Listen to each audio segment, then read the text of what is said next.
Salut les amis, je suis à la mer présentement. C'est l'anniversaire de mariage de ma belle-mère. Fait qu'on fait un banding de toute la famille au bord de la mer. Je viens d'aller me baigner. Je vais vous montrer. Hein? Encore mouillé. Je viens d'aller me baigner dans l'océan. Que vous entendiez quand je parlais.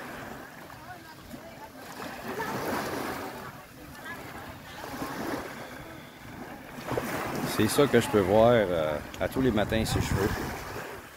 J'ai juste à marcher 5 minutes d'où est-ce que j'habite. Puis j'arrive à la mer.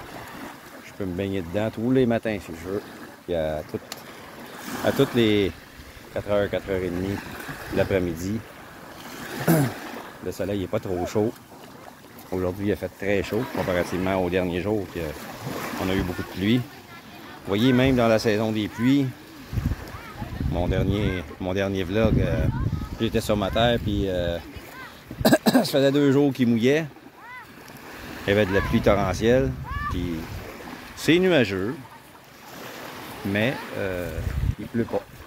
Au-dessus de nous, un beau ciel bleu. On a eu du soleil toute la journée. Pas de pluie la nuit dernière non plus. Je m'amuse comme un enfant avec des cailloux plats que je lance dans la mer. Comme quand on était jeune, on fait des rebonds. Ça marche pas à tous les coups. Cette pierre-là était pas assez pesante. C'est pas le même effet sur la mer que sur un lac, comme chez nous au Québec. À cause du sac et du ressac, la pierre est arrêtée dans son mouvement. Donc, on fait moins de rebonds. Au lieu d'en faire 6, 7, 8, comme quand j'étais jeune, quand ça en a fait 4, ça s'arrête là. Celui-là en a fait juste 2.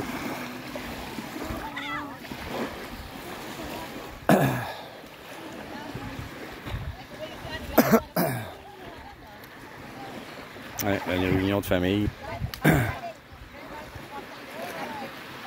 On était un peu plus loin que l'endroit où on est entré. On est entré là-bas où est-ce qu'il y a un bateau comme rosé.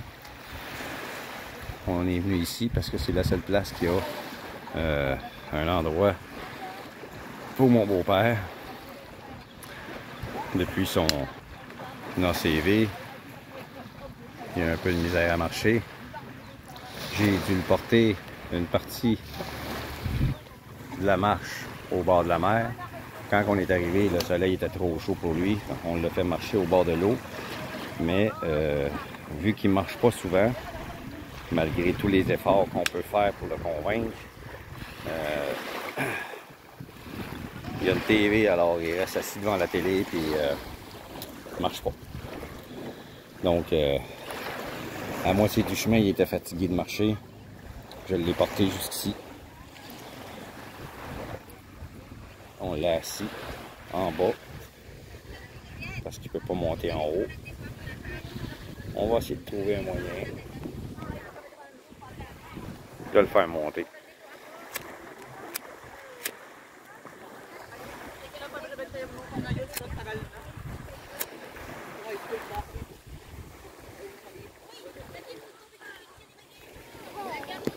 Je m'excuse pour l'écran.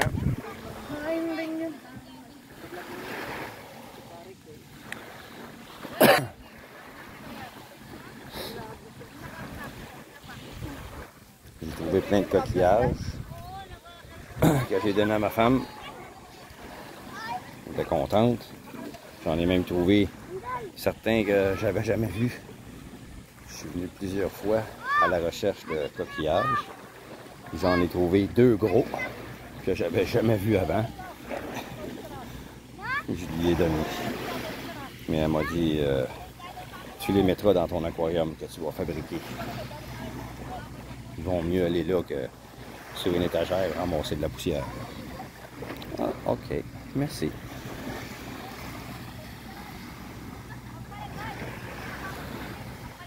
Je pensais lui faire plaisir en lui donnant quelque chose qu'il n'a pas souvent vu dans sa vie parce que dans sa province, ça ne vit pas au bord de la mer comme ici.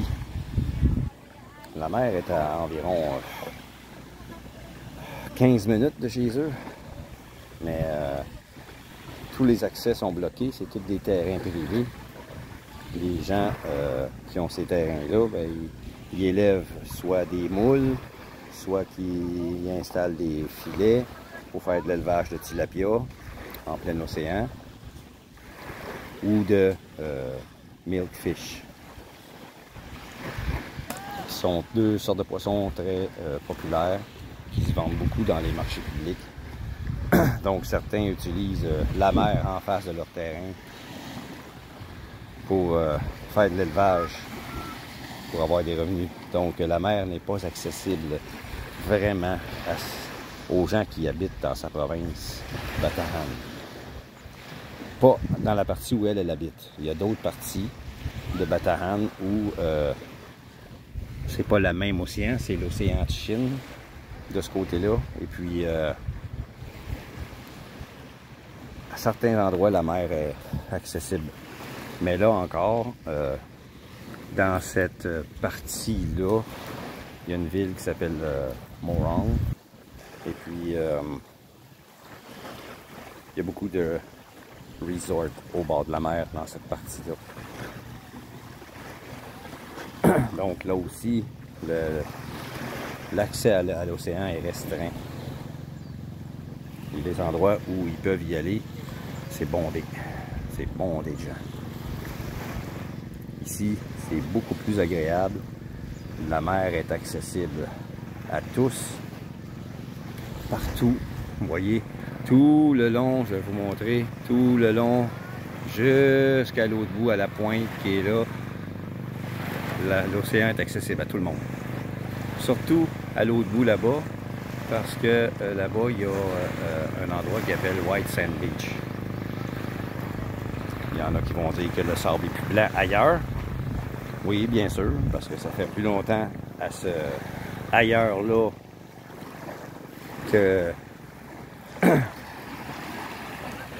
le corail meurt et se désagrège à cause justement de l'abondance de tourisme qui, en quelque sorte, sans le vouloir probablement, détruisent l'écosystème et font mourir le corail. Le corail, quand il est en contact avec le sable et le sel, se transforme en sable et c'est ça qui blanchit les plages. C'est ce qui arrive là-bas. Vous voyez ça au loin, là. Un peu avant la pointe de l'île, on voit comme des maisons, des coubeaux. Il y a des gens qui ont des maisons au bord de la mer, là. Cette plage-là est blanche à certains endroits parce que le corail commence à mourir là-bas aussi. Pas par l'activité humaine, parce qu'il n'y a pas beaucoup de gens qui vont à cette plage-là, seulement des locaux. Et puis, c'est pas très bondé comme endroit. J'y ai été à 2 reprises, puis à chaque fois, j'étais le seul étranger. C'est pas connu, parce que c'est pas assez blanc pour les touristes. Il faut que ça soit exceptionnel, mais l'exceptionnel, ça a un prix. Ça coûte cher, aller dans ces resorts-là. Les autres, ils disent que non. Mais j'ai vu sur certains groupes d'expats, des gens dire on a engagé un chauffeur de tricycle pour faire le tour de l'île. Ça a pris 2 heures environ. On arrêtait à un endroit, on mangeait, il mangeait avec nous, on parlait, on buvait un verre. Ensuite, on réembarquait dedans, il nous amenait à un autre endroit. On arrêtait, on se baignait. Lui aussi, il mangeait avec nous. Donc, ça veut dire qu'il payait la nourriture du gars, son alcool ou son eau. Et puis, ça lui a coûté 5000 pesos. une ride de tricycle de 2 heures. Ça coûte à peu près 300 pesos. Ils ont dit « Ah, c'est pas cher! »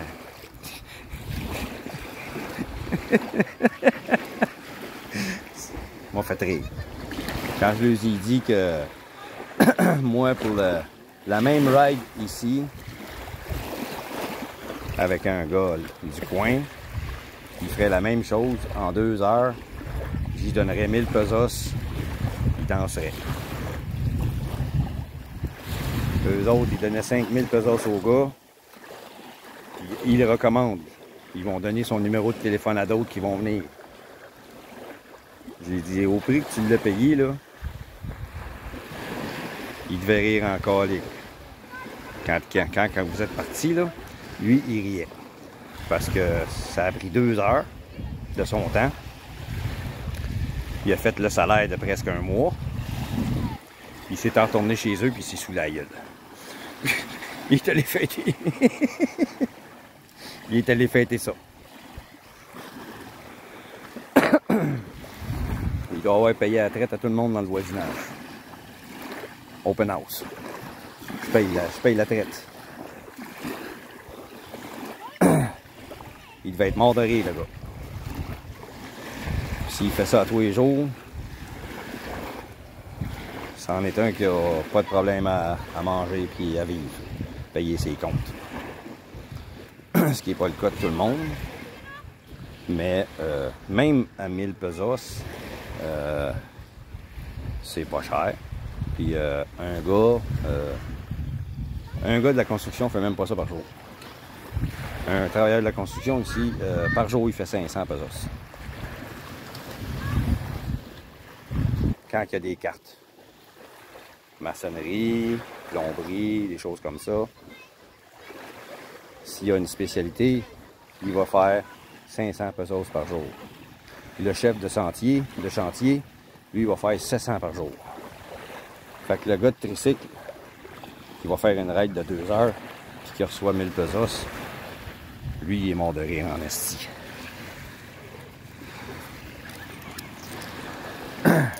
Au lieu de se casser la tête, travailler au soleil, de suer comme un animal, il est assis dans son tricycle, il conduit, puis il fait 1000 pesos en 2 heures. S'il fait 8 heures, il va faire d'autres clients à coût de 35, 45, peut-être 100 pesos s'il fait une longue distance. À la fin de la journée, il va à côté le 1500 et il va être bien content de sa journée.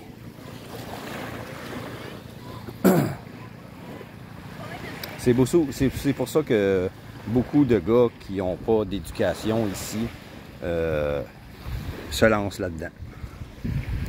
S'ils ont le bonheur de gagner un montant d'argent ou d'avoir une subvention du gouvernement, parce qu'ils ont souvent des programmes, le gouvernement a souvent des programmes pour les gens pauvres.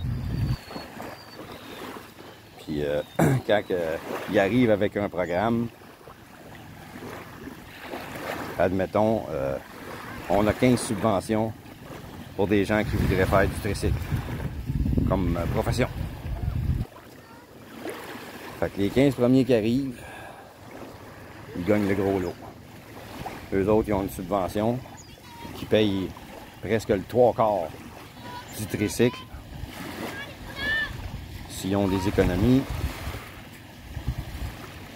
ou s'ils achètent le tricycle avec des paiements, en peu de temps, ils remboursent. Puis ensuite, ben, ils gagnent leur vie avec ça. Les autres qui sont moins chanceux et qui vivent proche de l'océan, ben, ils deviennent des pêcheurs. C'est un peu moins payant. Là encore, c'est encore drôle. Le beau-frère de ma blonde, il est pêcheur. Puis avec ça, puis le Sari Star de sa femme, il réussit à payer les études de tous ses enfants. Les 2 plus vieux sont rendus au collège. Puis il réussit à payer tout ça. Ici, l'école n'est pas gratuite. Puis les montants d'argent qu'ils demandent parfois pour une année scolaire, pour certaines personnes, c'est le salaire qu'ils vont gagner dans une année s'ils travaillent dans les champs ou des choses comme ça. Et lui, ben, il y en a deux. Il réussit à payer leurs études. Puis l'école primaire des deux plus jeunes.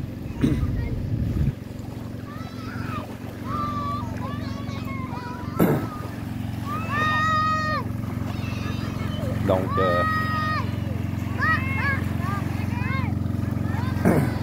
c'est drôle à dire que les deux plus vieux sont au collège. Ben, ils vont rentrer. Le garçon, lui, il va rentrer au collège l'année prochaine. Puis la fille est 2 ans plus jeune. Elle va finir son secondaire l'année prochaine.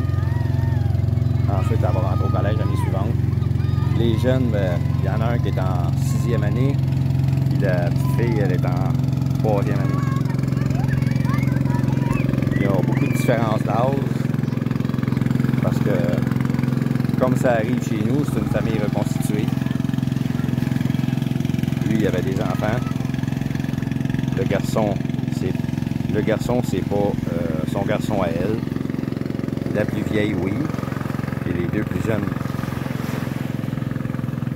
Non, il y en a moins que 3. Je me trompe avec un autre. Il y en a juste 3. Le plus vieux, c'est son fils à lui, mais pas à elle.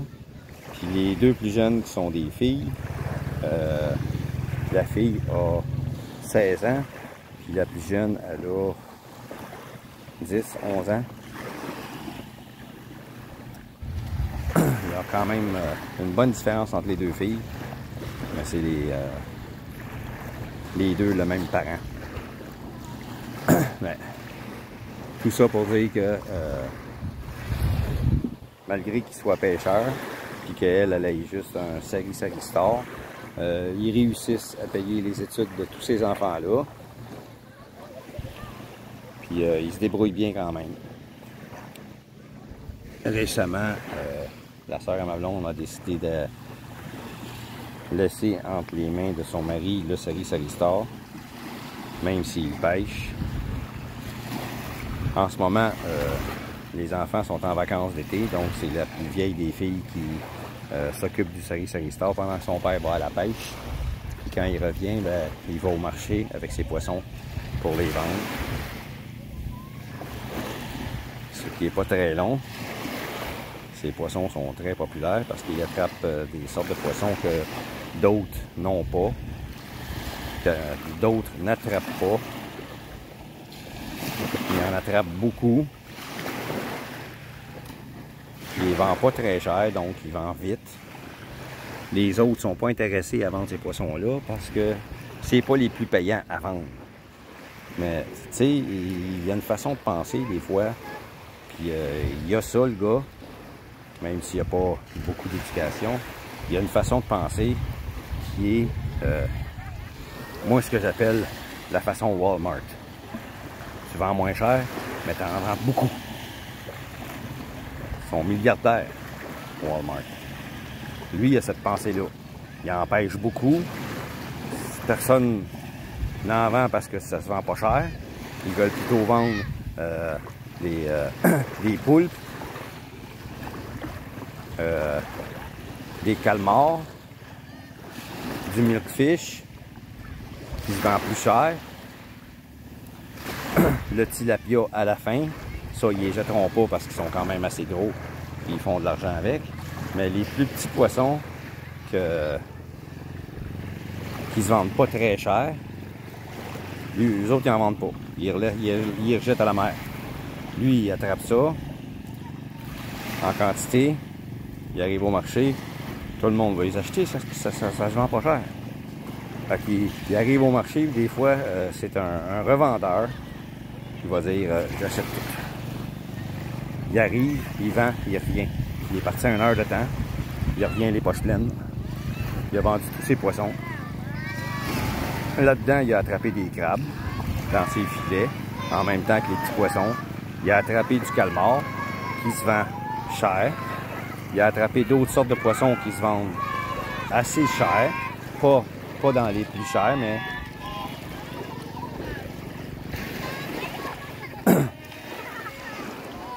Ah, ils sont en train de chanter.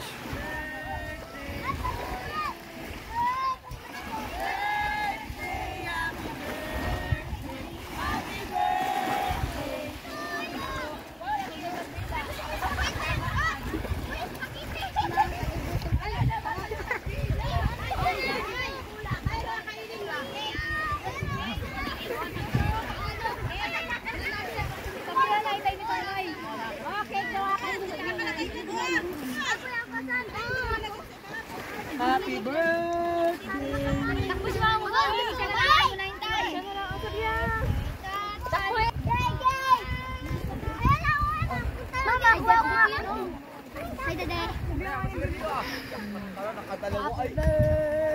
Diba? C'est la plus jeune que je vous parlais. Elle m'a adopté. Elle m'appelle Daddy. Oh, tapos kasi kami Manilad. Bilis sila, hintay ka. Tingin tayo, picture na, ano, tingin. Ay, hindi na ako magwaligo. Ay, dito. Hindi ka lang kapag-ligo ako. Okay. Kaligo na yan. Mawala magbabad. Maligo na ako. Ils vont pleurer. Ay, nasaan? Ils sont sensibles, ces gens-là. Nalado yung kulay. Dans cette famille-là, ils sont sensibles. Ate, may tinidor pa. Bakit saan din ibaga? C'est de très bonnes personnes. Hein? Son épouse. Ça ne pleurait à rien, ça aussi. Ça n'aime pas les fêtes et les surprises parce que ça pleure tout le temps. Ça les fait pleurer. C'est des gens fiers.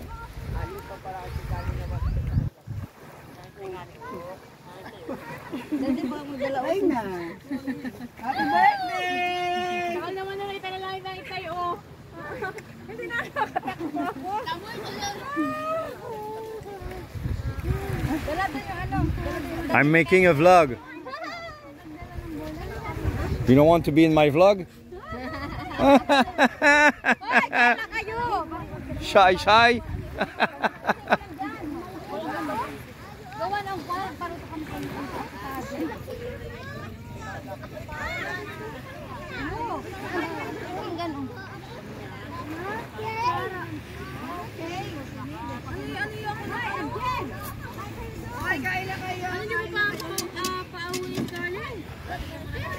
Kaya ka pingantin, kakay! What do you want, caldereta? Oh, your favorite! I want you.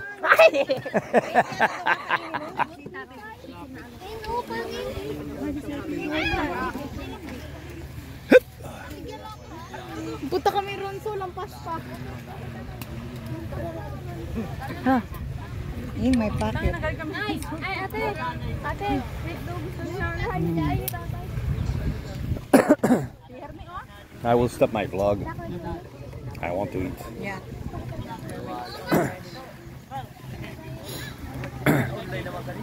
Je vais arrêter mon vlog ici, les amis. C'est l'heure de manger. Tout le monde sont en train de se servir, donc je vais aller de l'avant aussi.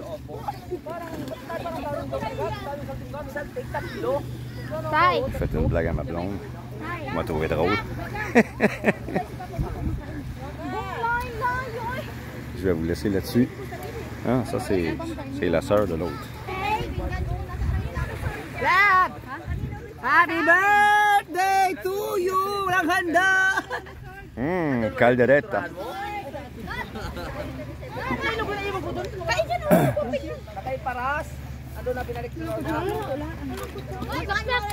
Donc, les amis, je vous laisse là. Merci de me suivre. À la prochaine. Bye bye.